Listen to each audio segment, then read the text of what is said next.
Now we are going to be picking this topic. Ebenezer. Ebenezer. Ni Luluwa ran wa lọ́wọ́ dé. The dimension I want to take it this thing is yàtọ̀ díẹ̀. Praise the Lord. The dimension thing magbe yàtọ̀ díẹ̀. Torí ìgbà tí mo rí team yẹn, when I prayed, when I began to jot it down, the Lord was speaking to me. Olúwa ń bá mi sọ̀rọ̀ lé lórí wípé wo ohun tí mo mean tí mo fẹ́ kó o sọ fáwọn ènìyàn rèé. Praise the Lord. Olúwa dé sọ pé lọ sínú ayé lọ kéde ìjọba mi. Lọ kéde ìjọba mi. In the book of 1 Samuel 7 verse 12. Tá bá wò dáadáa. Samuel mú òkúta. Before kó tó di olókúta yẹn dé, ìkọ̀kọ̀ tí ń ṣẹlẹ̀. Nǹkan tó ṣẹlẹ̀ ni wípé àwọn ará Israeli ti sọ ògo kan nù. Ògo yẹn lọ gbójúlé. Ògo yẹn lọ ti ń bá rìn bọ̀ láti ẹ̀yìn wá. Òun ni àpótí ẹ̀rí. Lójú ogun the first defeat wọ́n kọ́kọ́ rí òun ni pé wọ́n gba àpótí ẹ̀rí lọ́wọ́ wọn. Nígbà tó gba àpótí ẹ̀rí lọ́wọ́ wọn, gbogbo wọn ò wá rí nǹkan tó lè sìn mọ́. Wọn ò rí Ọlọ́run ojú korojú mọ́. Gbogbo wọn wí pé wẹ́ẹ́ gbà tá a dẹ̀ ti rí Ọlọ́run, wẹ́ẹ́ òrìṣà tá bá ti rí ẹja máa bọ́. Hallelujah. Gbà tá a ti rí Ọlọ́run, ohun tá bá ti rí ẹja máa ṣe. So ní kálukú bẹ̀ sí ń bọ òrìṣà. Ìdí ń bọ òrìṣà, eléyìí ṣe tóhun, ọ̀hún ṣe tóhun. Àwọn ará Fílísítì tún gbógun dé. Nígbà tó tún gbógun dé, wọ́n tún defeat wọn lẹ́lẹ́kejì. Praise the Lord. Wọ́n wá wò pé kí ló ṣẹlẹ̀. Ṣùgbọ́n nǹkan tó gbógun dé yẹn, àpótí ẹ̀rí tí àwọn ará Fílísítì gbé lọ, wọ́n gbé sí yàrá òrìṣà wọn níbi tí Dágónì wà. Jẹ́rìí yàrá rẹ o, jẹ́rìí yàrá rẹ, bó ti jẹ́rìí yàrá rẹ ní yàrá òkè, jẹ́rìí yàrá rẹ. Olúwa jẹ́rìí yàrá rẹ nílé àjòjì. Ó fi hàn pé tí Olúwa nílẹ̀ àti ẹ̀kún rẹ̀, ó ní òrìṣà kan, Ọlọ́run kan kò lè dúró níwájú mi. Ó ní èmi Ọlọ́run kan ṣoṣo ló wà. Praise the Lord. Dágónì ṣubú, wọ́n dá àpótí ẹ̀rí padà fún wọn pé ẹ gba àpótí ẹ̀rí yín. Ṣùgbọ́n bó ṣe rí àpótí ẹ̀rí, Bíbélì wípé bó ti rí àpótí ẹ̀rí, àwọn kan tún ṣubú, wọ́n tún kú. Àwọn ará Ísírẹ́lì bó ṣe rí sójú, wọ́n tún kú. Ó gbé èmi tá a bá nǹkan dé yìí kan ti ṣe wá o. Gbogbo wọn bẹ̀rẹ̀ sí lọ sunkún. Ṣùgbọ́n wòlíì kan wà ní ọjọ́ ni, wòlíì Samuel. Bíbélì wípé wòlíì Samuel bẹ̀rẹ̀ sí kéde, ó kéde ìjọba, ẹ yí padà kúrò nínú ẹ̀ṣẹ̀ yín, ẹ yí padà nínú òrìṣà tẹ́ ń bọ, ẹ yí padà nínú àwọn ìwà èérí tẹ́ ń wù, nítorí pé rògbò Ọlọ́run ò sí láàrin wa, Ọlọ́run wò wá. Tẹ́ bá ti lè yí padà, Ọlọ́run á gbé wa níjà. Praise the Lord. Before God can help you, you need to help yourself.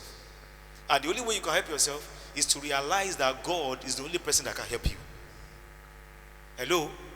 Before God can help you, you need to help yourself. And the only way you can help yourself is to realize that it is only God that can help you. Òun nìkan ṣoṣo ló lè ràn lọ́wọ́. Àwọn ẹlòmíràn pé bí ipá mi ni mo fi ń jáde láàárọ̀ tí mo fi ń wọlé, ọgbọ́n orí mi ni mo fi ń jáde láàárọ̀ mo fi ń wọlé. Ẹni tó ní ẹ tó lomi ara rẹ, ẹni tó ní ẹ̀jẹ̀ ara rẹ, tó bá ní kẹ́jẹ̀ máa gbẹ díẹ̀ díẹ̀, wà nípa agbára tó fi ń jáde láàárọ̀ ẹ̀kọ́ ló máa fi padà wọlé lálẹ́.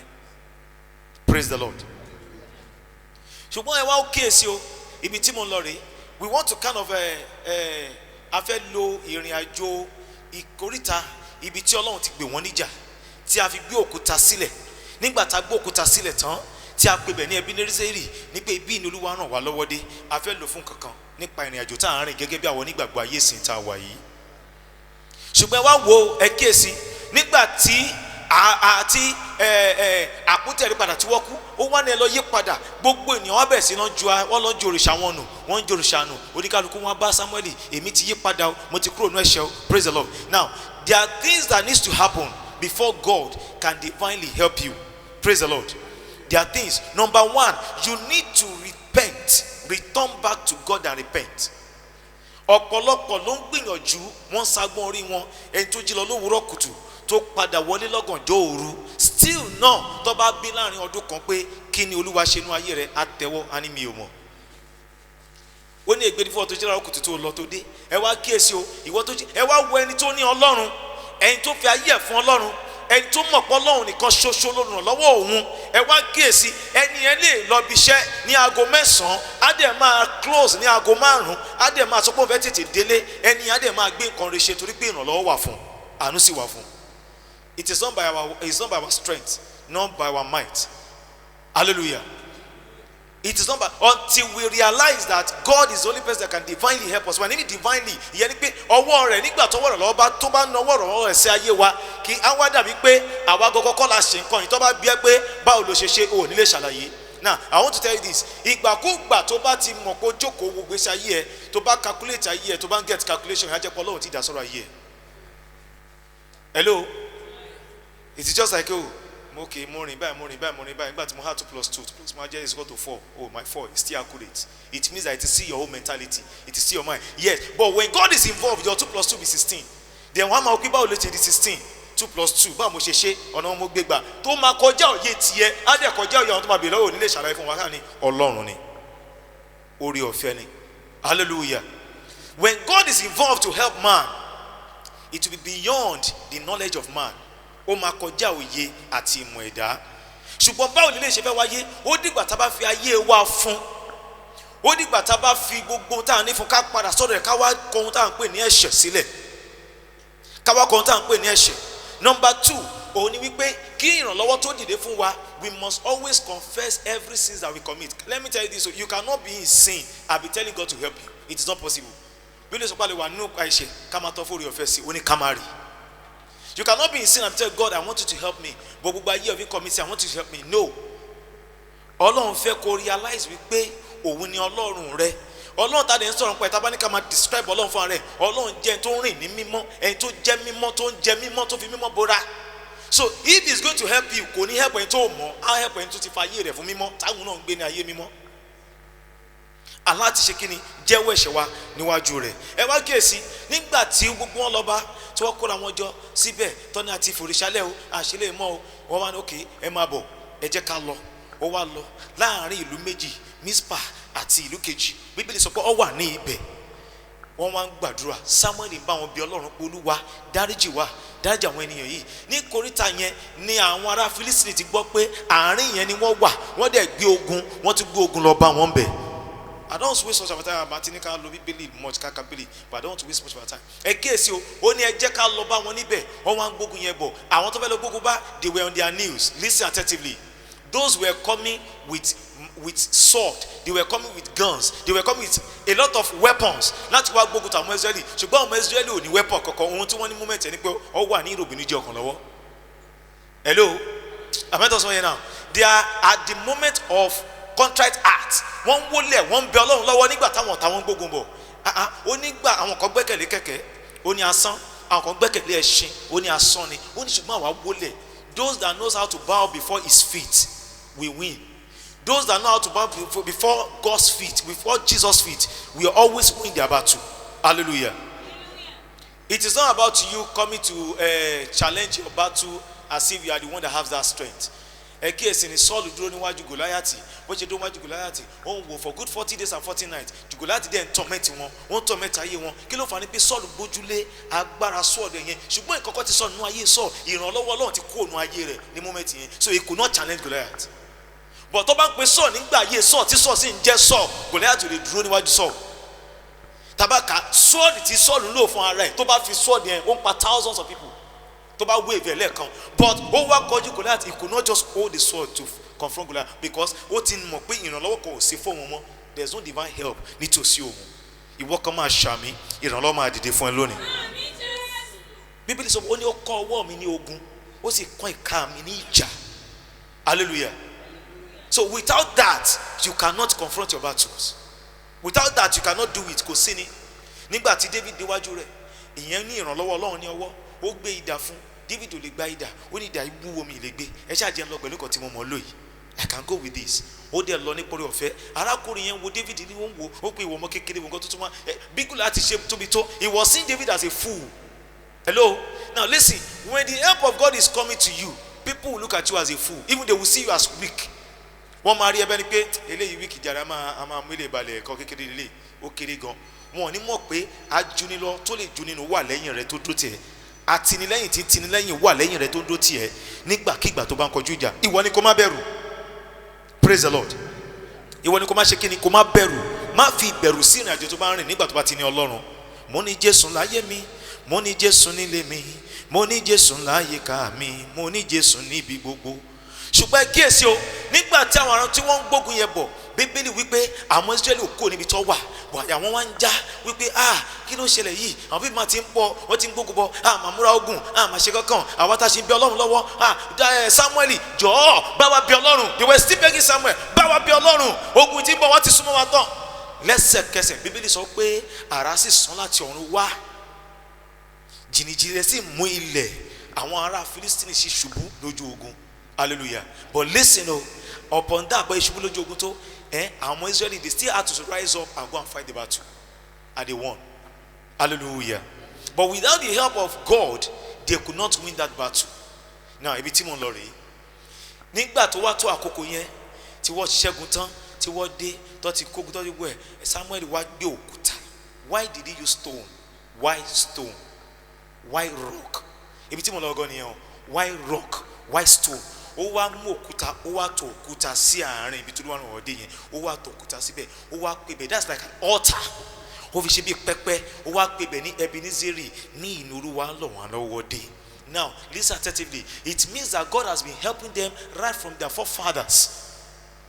And wọ́n gbàgbé, báwọn bá gbàgbé, Samuel ò gbàgbé wípé Ọlọ́run wa, Ọlọ́run bàbá Abrahamu, Ọlọ́run bàbá wa ní ilẹ̀ Israeli tó kó wa kúrò ní ìjì Egypt, ó sì wà síbẹ̀, ìrànlọ́wọ́ ẹ̀ sì wà síbẹ̀ fún wa. Dèní ó sì wà síbẹ̀ fún wa o. Dèní òun ẹ̀ ló wà síbẹ̀ fún wa ní òun kérúbù. Hallelujah. Ìrànlọ́wọ́ yẹn wà síbẹ̀ fún wa. Ojú wa máa rí tó, a máa rí ìjì ayé, a máa rí ìdààmú ayé, wọ́n máa kọjú ìjà sí wa. Bí ó sọ pé ẹ̀yin yóò rí ìpọ́njú, ní ẹ tújú ká, èmi ti ṣẹ́gun. You are more than a conqueror. So nígbàkúgbà kógun tó ní, I always tell my people, I say, come, prepare for the battle before it comes. Because one thing I want you to know is that you have won the battle before it even comes. Kógun tó announce ààrẹ, kọ́kọ́ máa rí ẹgẹ́ bí aṣẹ́gun. You don't fight for victory. You fight from victory. Èèyàn máa ń jagun láti inú ìṣẹ́gun wá ní, èèyàn kì í jagun fún ìṣẹ́gun. Kristẹni ò kì í jagun fún ìṣẹ́gun, aṣẹ́gun ní already. So máa ń jagun láti inú ìṣẹ́gun ni. So ogun tó ń bọ̀ tó bá ti rí ẹ, tó bá jẹ́ pé gbọ́n ni, ó yẹ kó mọ̀ pé ìṣẹ́gun lòun níwájú òun yìí, ó yẹ kó sá ni. Hallelujah. I'm not talking to the church now, but that's only when you have the help of God. Nígbà tí ìrànlọ́wọ́ Ọlọ́run bá ti wà nínú ayé rẹ, even okay, ó sound absurd tí ẹni tó ń ṣiṣẹ́ ní company kan tó wá rí ọmọ babaláwo àbọ̀mọ oníṣègùn tó pé òun ló ń gba aráàkì mọ́ lọ́wọ́ ń bẹ̀, tó ṣe everything bẹ̀, tó ṣe gbẹ́ ń bẹ̀, tó wá dé church, tó wá ní dádì, nǹkan tí bọ̀bọ̀ yẹn ṣe tó ṣe láì gbọ̀bọ̀ yẹn tó ṣe máa promote nípa ọmọ babaláwo ni, ẹ wá bí lọ́wọ́ pọ̀ ọmọ ta lòun. Praise the Lord. Ọmọ ta ni? Ọmọ ta lòun, ọmọ babaláwo ni, ọmọ babaláwo ń gba ìjọba mọ́ ẹ lọ́wọ́ lẹ́nu iṣẹ́. Ó wá dé church, wọ́n sọ fún dádì pé ọmọ babaláwo ni, ohun tó yin nǹkan tó ṣẹlẹ̀ ní ológun ogun ẹ pọ̀ gan. Táwa ni wọ ayérayé. Agbára ń bẹ nínú ẹ̀jẹ̀ Jésù, agbára ń bẹ nínú ẹ̀jẹ̀ rẹ̀, agbára ń bẹ nínú ẹ̀jẹ̀ Jésù, agbára ń bẹ nínú ẹ̀jẹ̀ rẹ̀. We serve a mighty God. Ẹni tó kún wa lọ́wọ́ ogun, tó mú wa borí ogun, ó ti ṣẹ́gun kó tó ní pé ogun dé. Now listen, mo wá fẹ́ describe kankan sí, mo fẹ́ lo ogun, mo fẹ́ lo ẹ̀ṣẹ̀. Praise the Lord. Ibi tí mo lọ rè o. Now ogun ló dé, ojú ogun ló wà, tọ́lọ́run ràn wọ́n lọ́wọ́. Now ìrìn àjò tá à ń rìn ní ayé, ibi tọ́lọ́run máa ń mú mi lọ ní wípé polongo fáwọn ènìyàn wípé ẹ̀ṣẹ̀ ò ní agbára lórí wọn mọ́ nígbà tó bá ti ní èmi Kristi. Praise the Lord. Ogun Filistini yẹn ni ẹ̀ṣẹ̀ tá wà nínú ayé yìí, tá à ń rìn nínú ayé yìí. Tẹ́ bá wo social media, tẹ́ wo gbogbo ẹsẹ̀, ẹ máa róhun ẹ̀ṣẹ̀, àwọn nǹkan tó lè mú káwọn ọ̀dọ́ wa kó sọnù tó bá ti ní Kristi, tó bá ti fẹsẹ̀ múlẹ̀ dáadáa, ó pọ̀ dáadáa. Bó bá gbé fóònù lọ́mọ 15 years, ọmọ 17 years, ọmọ sí tó bá ti jẹ́ kó ní Kristi dáadáa, tó bá lọ school tó máa fi dé àti dé nǹkan ẹ̀mí. Hallelujah. Bẹ́ẹ̀ náà lọ́pọ̀lọpọ̀ ó ní wo dáadáa, ó ní ṣùgbọ́n òkúta tá a tò sílẹ̀ tó wà fún ìrántí mi, jẹ́ káwọn èèyàn máa rántí wípé Jésù Kristi kú fún wọn lórí igi àgbélébùú. Òun dẹ̀ ní àpáta ayérayé. Òkúta tá a tò sílẹ̀ yẹn, òun ní àpáta, òun ní Kristi, ìrànlọ́wọ́ wa nígbà tá a bá ti dẹ́ṣẹ̀. Nígbà tó bá ti dẹ́ṣẹ̀ padà sí, ẹ wọ́n ń bọ òrìṣà, wọ́n padà sọ́dọ̀ ọmọ Samuel ràn wá lọ́wọ́, ó ní padà wá ìwọ ẹlẹ́ṣẹ̀. All you need is just repent and I will be of help. Màá ràn ẹ́ lọ́wọ́. Praise the Lord. Now what are we now celebrating? Why do we now call it Ebenezer? We are celebrating Jesus' death on the cross of Calvary. Hello? We are celebrating each time Martin rántí Ebenezer, ẹja máa rántí wípé à ń celebrate ikú Jésù lórí àgbélébùú, because láì sí òun tó kú fún wa, ọ̀pọ̀lọpọ̀ wa àti wà nínú ìdájọ́. Hallelujah. Kò ní sórí ọ̀fẹ́, kò ní sí àánú, à ń lè súnmọ́ ìtì àánú àtẹnimọ̀ kan tó pè ní ìtì àánú, ṣùgbọ́n lẹ́yìn ìgbà tó kú fún wa ìtì àánú dìde fún wa pé gbogbo ẹni tó bá ti dẹ́ṣẹ̀ padà wá sọ́dọ̀ mi èmi ó sì dáríjì ọ́. Hallelujah. Èyí ni a fẹ́ kẹ́ recognize pé when we are celebrating, as we are celebrating Ebenezer, this anniversary that we call it Ebenezer, we are celebrating Jesus who died for us on the cross of Calvary. Learn to celebrate him always. Ọ̀pọ̀lọpọ̀ why what you always celebrate pé Ọlọ́run fún mi mọ́tò mo fẹ́ gbígbọ́ ọpẹ́, Ọlọ́run pọ́nlé fún mi mo fẹ́ gbígbọ́ ọpẹ́, Ọlọ́run mo bímọ mo fẹ́ gbígbọ́ ọpẹ́, mo ṣe ìgbéyàwó fún mo fẹ́ gbígbọ́ ọpẹ́. Ṣé o lè kọ dídí wọ church pé mo fẹ́ gbígbọ́ ọpẹ́ torí pé Jésù kú fún mi? We don't remember him like that. Fẹ́ràn rẹ̀ débẹ̀. Ohun tó fẹ́ ni pé ẹ máa rántí mo máa jẹrora, a máa tutọ́ sí mi lára, a máa sọ mí lóko, a máa nà mí, wọ́n fi ọkọ̀ gún mi lẹ́gbẹ̀ẹ́ lẹ́ẹ̀márùn. Ìrora tí mo jẹ ó di level kan Jésù fún ara rẹ̀ kò fílẹ̀ ẹ̀mí mímọ́ lára ẹ̀ mọ́ agbára tí Ọlọ́run fún, ó rí pé Ọlọ́run fóun lẹ́nu mọ́ ẹ̀tì for him to feel flesh, ó ní bàbá mi èṣe tí wọ́n fi kọ̀ mí sílẹ̀. Ó jìyà yẹn dójú ẹ̀mí. Ẹ máa rántí ìyà tí mo jẹ. Kò sí ibùkọ̀ méjì fún ìrànlọ́wọ́ tí ó fẹ́ ràn yín lọ́wọ́ ní kẹ́lẹ́ máa borí ẹ̀ṣẹ̀. Ẹnikẹ́ni tó bá gba Kristi gbọ́ yóò sì borí ẹ̀ṣẹ̀, ẹ̀ṣẹ̀ á sì wà ní àtẹ́lẹsẹ̀ rẹ̀. Hallelujah. Òun ni túmọ̀ ìrìn àjò tá a rìn nínú ìwé Samuel yẹn pé oníkálukú ẹja rántí ikú Kristi, ká rántí pé ó kú fún wa, ká máa celebrate ní gbogbo ìgbà. Kì í ṣe pé gbogbo àdìgá máa demand Jésù mo fẹ́ kó ṣe báyìí fún mi, Jésù fẹ́ kó ṣe báyìí fún mi, Jésù fẹ́ tá a bá gbé ṣòro kalẹ̀ á máa demand ni, bá a ṣe lè á máa demand. Ọjọ́ wo la fellowship pẹ̀lú ẹ̀ta sọpọ̀ Ọlọ́run, a kò fẹ́ síyàn torí pé wọ́n ní Ọlọ́run, a kò fẹ́ yíyàn torí pé wọ́n ní Jésù, a fẹ́ gbé ọ̀gá torí pé ó kú fún wa. We appreciate your death on the cross of Calvary. For 3 reasons we want to celebrate you, Father. Come and celebrate it. And realizing by the celebrate yẹn, ẹ má jẹ́ pàtó bàbá ṣe celebrate yẹn, a máa jẹ́ ká máa mọ̀ nínú wa wípé àti màá ti rìn bí ẹ̀ṣẹ̀, eléyìí ò mà dá, eléyìí dá. Because fellowship with God or fellowship with the Holy Spirit will always connect us to the throne of grace. Always. You don't be disconnected. Tàbá wá church just Sunday, tàbá kún Sunday, ẹlòmíì kò tó tún lọ church ó di following Sunday kó tó rántí church. Ẹni tó lọ church just Sunday, ẹ tó ṣe ẹmọ kí n tó máa ṣe tó ṣe báyìí everybody tó post ẹ tó wá díjọ Tuesday àbíjọ Wednesday tẹ́ padà wo kí ní ẹ̀ tó yẹ kí club ló tó ṣe báyìí again. Praise the Lord. Because people don't really realize who Jesus was, who Jesus is. Hallelujah. Nobody. Àwọn kan lọ church pé aṣáàgbọ̀ Jésù daddy yẹn gbóná mo ṣe lọ church. Let us make people realize that our Ebenezer, we should raise the flag of the gospel. Tá a bá sọ pé gbé Ebenezer sókè, kì í ṣe Ebenezer fẹ́ gbé sókè nsìn yìí, a fẹ́ gbé Jésù sókè, the flag of the gospel, the news, the good news. Ẹja gbé ìròyìn rere yẹn sókè kí gbogbo ayé kó gbọ́, ibikíbi tí a bá ti wọ̀ kó mọ̀ wípé Jésù ń wà, ó sì wà síbẹ̀ fún wa. Hallelujah. A ní agbára nínú Kristi. Nígbàkigbà tó bá ti wà pẹ̀lú wa a máa ń borí. Kò sí ibi tá a bá dé bẹ́ẹ̀ sọ pé tá a bá fẹsẹ̀ wa tẹ̀ láó gbà fún wa. Kò sí ìbẹ̀rù fún ọmọ Ọlọ́run, kò sí ìbẹ̀rù fún ẹnikẹ́ni tó bá ti wà nínú Kristi. Praise the Lord. I want to round up now. Then bẹ́ẹ̀ sọ fún gbogbo wa wípé ẹ jẹ́ kí a gbàgbọ́ ká kọ ẹ̀ṣẹ̀ sílẹ̀. Torí pé ìgbà táwọn ènìyàn kọ ẹ̀ṣẹ̀ sílẹ̀, ìgbà náà ni Ọlọ́run dìde ìrànlọ́wọ́.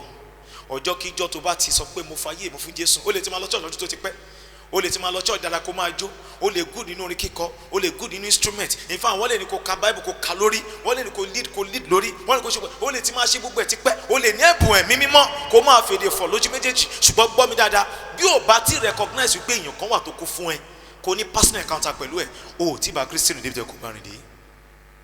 Èyí ni fẹ́ ká understand wípé Samuel gbókùn tó ẹ sẹ́ pé iní ìlú ràn wá lọ́wọ́ dé tó ṣe mọ́ máa ràn wá lọ́wọ́ lọ. We always remember you for this thing you have done for us, saving us from our enemy. Then we always remember Jesus Christ for what you have done for us, saving us from sin. If not, sin would have become man.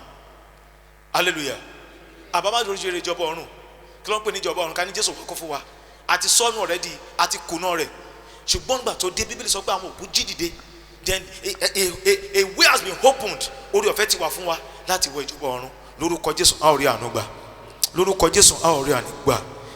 Orí kan sọ wípé títí ayé lèmi yóò ròyìn wípé mo ní Jésù, títí ayé lèmi yóò ròyìn wípé mo lólúwa, títí ayé lèmi yóò ròyìn wípé mo ní Jésù, títí ayé lèmi yóò ròyìn wípé mo lólúwa. Ẹ jẹ́ kó jẹ́ ohun tí wọ́n máa jẹ́ ayé wa, tí ayé wa gbọ́dọ̀ máa manifest pé a ní Jésù Kristi.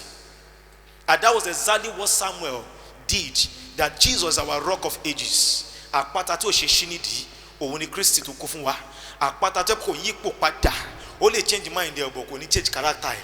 ohun tó jẹ́ ló jẹ́, kò yípo padà. Tó bá rí àpáta ibi tó wà for years, tẹ́ bá dé Abẹ́òkúta ibi tó wà yẹn náà ló wà, kò lè yípo yẹn padà. Ọba tí kò padà, òun ni àpáta ayérayé tó kú fún wa lórí igi àgbélébùú. Àwa kò lè gbàgbé rẹ̀. And today we are celebrating him, his death on the cross of Calvary, that he has saved us from sin, the battle of sin, that man shall win and overcome sin, and the gate of hell shall not prevail, in the mighty name of Jesus.